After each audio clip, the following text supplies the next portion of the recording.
Many players felt that what Mark determined Merrill, does that guy still have me blocked? if Frost was going to win their matches or not was if Mad Life. And the thing about Mad Life was he actually could carry, but KT wasn't going to give him the chance. It's only been about 6-7 years of him having me blocked. I don't know, bro. I don't know why I keep on, like why I've been banned from co-streaming or I have so many problems with Riot. I don't know. I don't know what it is.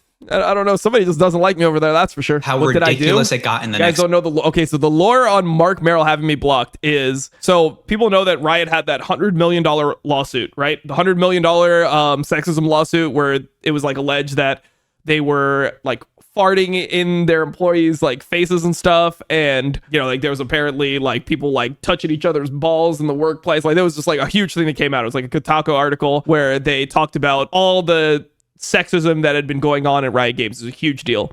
And then right after that came out, he tweeted out something like, "Don't stop being a good person because of bad people." Like that's what he tweeted out. And it was like right after this lawsuit dropped, which I thought was really weird to say when the company that you founded just got sued for $100 million. So I like tweeted something where I'm like, as like tone deaf or some shit like that. I forget what I tweeted, but I was like, yeah, like this is like a fucking weird thing to say at this point, whatever.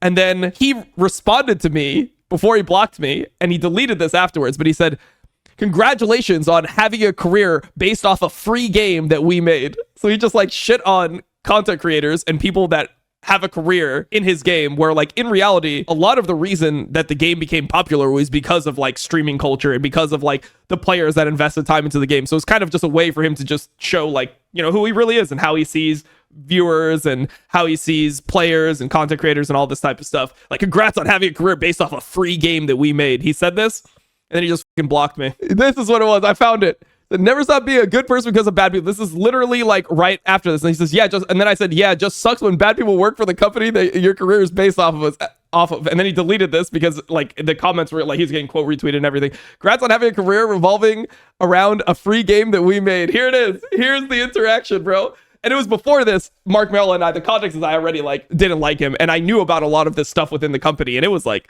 there was bad shit going on. And there was the more context was, I think there was this guy named Scott Gelb or something, but it was like somebody that was that had these accusations, didn't even get fired. They were like put on like administrative leave for a couple months and then they came back and worked for it. Like it was just like super weird how the whole thing was handled. But yeah.